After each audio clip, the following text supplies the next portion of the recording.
अभी भी है वो दरख्त, उसके ऊपर साया था, मुझे इल्म नहीं था।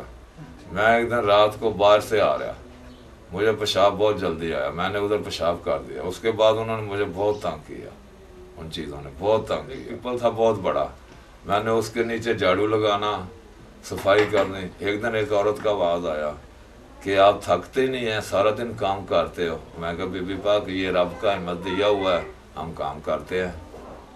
उसके बाद फिर मुझे नहीं पता चलता था कि मैं क्या, कभी पागल हो जाता था, कभी सीधा, कभी कपड़े भी उतार देता था। बीवी मेरी कपड़े मुझे डालती थी। अच्छा। वो 3 औरतें थी, 2 आदमी थे। अच्छा। और काम के टाइम वो मुझे मदद भी देते थे, आदमी जो थे, मैं थकता भी नहीं था।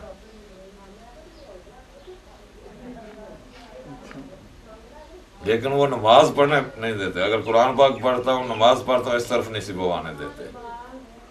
यही होता था कि इनको भी मार दूं, इनको गाली निकालूं, इनको मारूं या कुछ करूं, जैसे बंदा पागल हो जाता है, ऐसे हालत बन जाती थी। अगर नमाज की तरफ जाता हूं तो नमाज नहीं पढ़ने देते थे, गाली निकलती थी मुंह से। अगर कोई अच्छा नेकी का काम करता हूं तो नहीं सी करने देते। अब फिर थोड़ा सा फर्क पड़ा है, वो तबीयत लाया हूँ उजरे वाले पीरों से। ये जब डालता हूँ तो फिर सही रहता हूँ, अगर ये उतार देता हूँ तो फिर वैसे हाल हो जाता है। जो औरत होती है ना हवाई चीज, उसके पाँव जो होते हैं अपने सीधे हैं ना, उनके पीछे होते हैं, और बाल भी ऐसे होते हैं, दांत भी ऐसे होते हैं, हाथ भी ऐसे ही होते हैं औरतों की तरह उनके सारा। तो लेकिन नजर उसको आती है जिसके, जो गलती करता है या जिस पे वो आशिक हो जाते हैं, और किसी को नहीं नजर आती। या जो पढ़ाई करता है 5 वक्त, उसको वो चीजें नजर मसन या ये कहते रहते हैं या सानू अपना एक बच्चा दे दे तेरा मसन पिछा छड़ देना। ऐसे क्या नहीं, तुसी मेरी जान ना करो जो करना वा। मैं जो ਤੁਹਾਡੀ जगह ਤੇ गलत काम किया या पेशाब किया, जो भी किया, तुसी मैनू तंग करो, मेरी औलाद कोलों की लेना दे, या मैनू सही रस्ता दसो, मैं उस जगह चिराग बत्ती करना वा, ਤੁਹਾਡਾ सारा कुछ करना। फिर वो फिरोज साहब वाली कोठी दे विच मैं पीपल दे थले जिन्ने देर रहा उत्थे चिराग भी बालदा रहा, अगरबत्तियां भी बालदा रहा, मैं सारा कुछ करता रहा।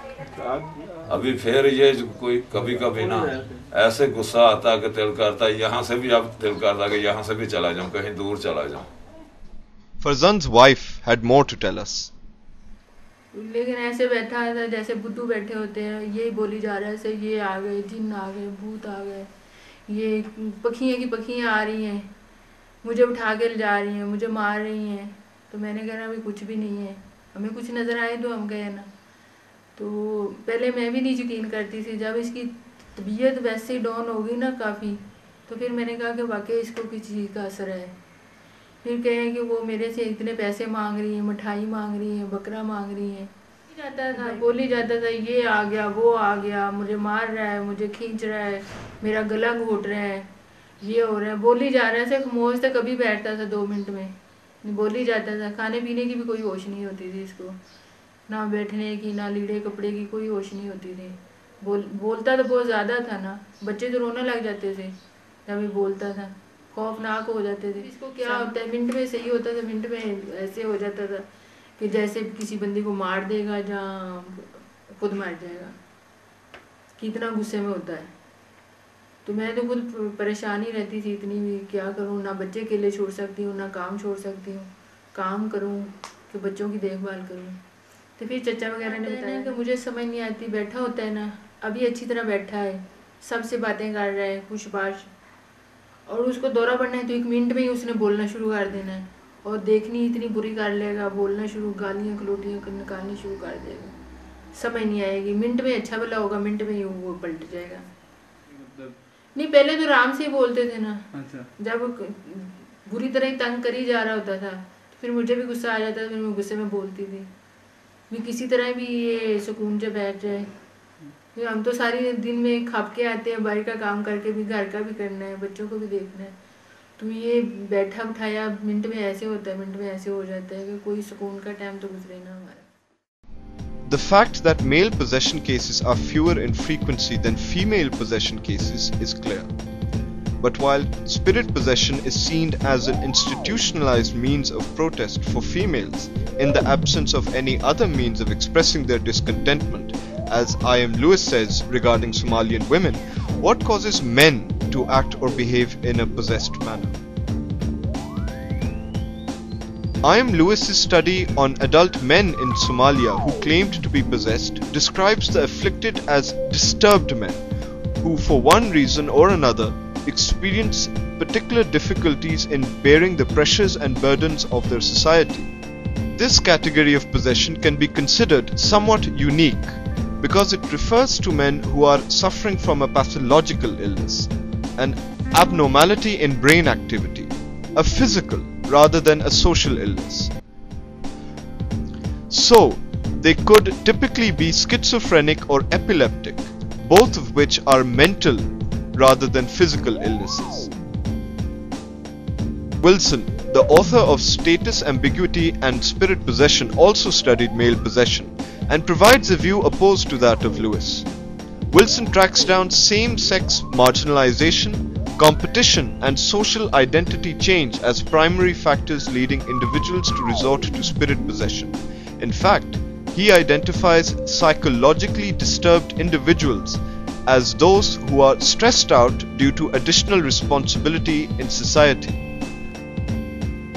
Furthermore, being men and having been socialized as such, they have little room to express their emotions in a male-dominated society.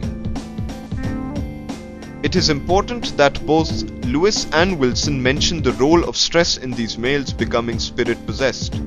Today, stress would play an even greater role because of the anxieties, sense of deprivation, high expectations and greater financial needs that urban living imposes on man. Stress-induced illness does not necessarily have to involve physical abnormality of the brain or more serious diseases such as schizophrenia as suggested by Lewis. Psychological stress as experienced by Zahid, for example the pressure of increasing work at the workplace, earning enough money or pleasing one's parents, or the kind of stress experienced by Farzand of not being able to provide for his family due to unemployment and being subjected to his wife's decision as a result, can also lead to a temporary condition known as the general anxiety syndrome. The body's ability to retain calcium is significantly reduced, and defense mechanisms for enduring increased stress start to collapse. In Zahid's case, we see a young man burdened by the high expectations of his family and the strains of a job. Lewis's concept of emotional suppression is also at play here. Zahid is an introvert at the workplace. On the other hand, at home, he is seen as the primary bread earner. Zahid is expected to be emotionally strong and contained all the time. There is no emotional outlet for Zahid.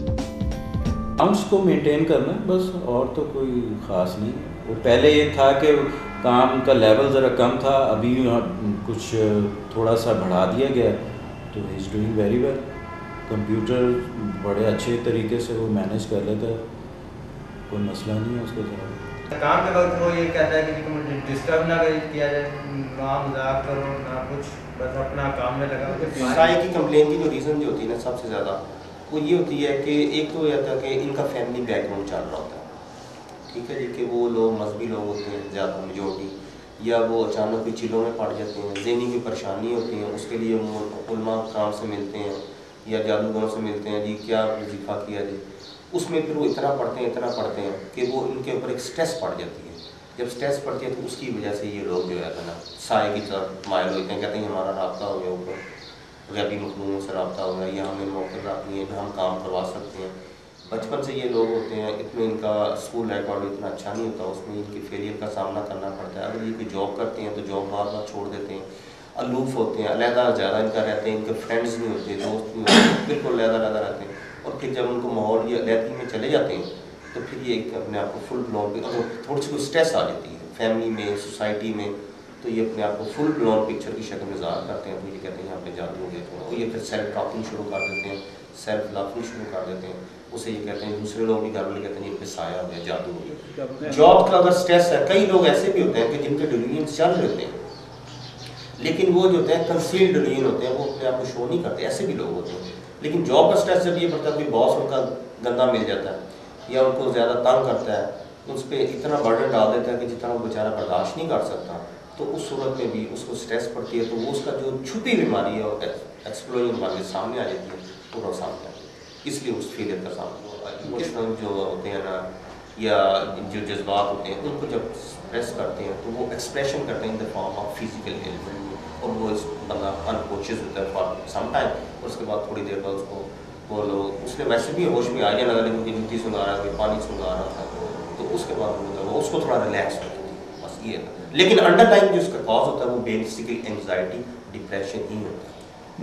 Among the Navajo of Africa, sociologist Clacon saw that in the absence of any institutionalized means of redressing social grievances, witchcraft became a means of dealing with in-group anxieties. This displaced aggression theory has also been referred to by Malinowski to explain why people resort to magic. We saw that this theory is applicable to Farzand's case of spirit possession as well. He was under extreme stress because of his realization that he did not provide for his family and in fact lived off their income in a society where such an arrangement is considered abnormal. His low self-esteem caused relations with his family members to be tainted by tensions and bitterness. In such a scenario, where Farzand could not express this bitterness to his family due to his economic dependence on them, his displaced aggression took disguise in his condition of being possessed. अभी तुमने रहना है तो फिर कुछ थोड़ा बहुत काम करो, अपने सिगरेट पानी के लिए ही कर लो, हमें कुछ ना दो, लेकिन बंदा अपना आप तो कुछ करे ना, तो नहीं, वैसे फिर मैं चला जाता हूँ फिर चला गया। बुरी तरह ही तंग कर ही जा रहा होता था, तो फिर मुझे भी गुस्सा आ जाता था, फिर मैं गुस्से में बोलती थी, मैं किसी तरह भी ये सुकून से बैठ जाए। हम तो सारी दिन में खाप के आते हैं, बाहर का काम करके भी, घर का भी करना है, बच्चों को भी देखना है, तो ये बैठा उठाया मिनट में ऐसे होता है, मिनट में ऐसे हो जाता है कि कोई सुकून का टाइम तो गुजरे ना हमारा। गुस्से में आता है, फिर मुझे भी नफरत हो जाती थी, नाले तो हमें इसका इतना देखभाल करते हैं, इसको कहते हैं कि ठीक हो जाए, फिर भी हमारे पे गुस्सा उतारता है, बैठा रहे जैसे भी है वो काम तो खुद नहीं करना, हम सारी दिहाड़ी मेहनत करते हैं, मेहनत करते करते फजूल पैसा उसको दे नहीं सकते, फजूल पैसा मांगता रहेगा।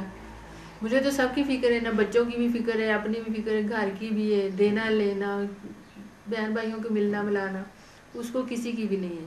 वो कहता है बस मेरा दम हो, पैसे ज़्यादा मिले जो मैं खर्च करता रहूँ, और किराए पे दिया हुआ वो भी पैसे लेके खा लेगा, खुद भी जो एक आधा दिन कमाएगा वो भी खा लेगा, ऊपर से भी हमारे से भी लेगा।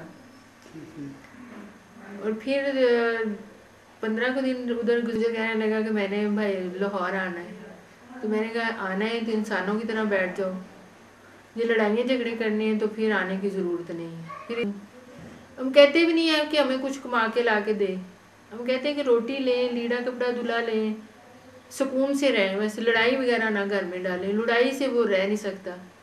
तो जुगनू ने भी कहा भाई अब्बू तुम जाओ, ये कुछ करना है ना तो मैं जो होगा मैं आपको खुद ही कर लूँगा अपनी बहन का, तो आपके रहने की इधर ज़रूरत नहीं है, जाओ। जब जितनी देर लाहौर रहा है ना, हर जुमेरात उसने 9 बजे चले जाना है शाजमाल, और सुबह 5 बजे वापस आना है। और अब उधर है ना भाई फिर में, उधर भी मज़ार है कब्रिस्तान के पास, उधर तो 24 घंटे ही रहता है ना, बूटी वगैरह घोटी उधर पी, भंग, और बंदे भी होते हैं उनके साथ, चर्च वगैरह भी, नशा तो छोड़ा ही नहीं है ना, शुरू से भी जब कभी किया नशा तो पीता है, कभी थोड़ा कर लिया कभी ज़्यादा कर लिया, नशा तो करता ही रहता है, हर चीज़ का किया। जैसे नशा कर कर के दिमाग बंदे का खुशक नहीं हो जाता, गर्मी खुशकी बंदे को चढ़ती है, और लगता है वो भी है कि अभी इसके ऊपर है असर उस चीज़ का भी, कि दोबारा तो जा नहीं सका।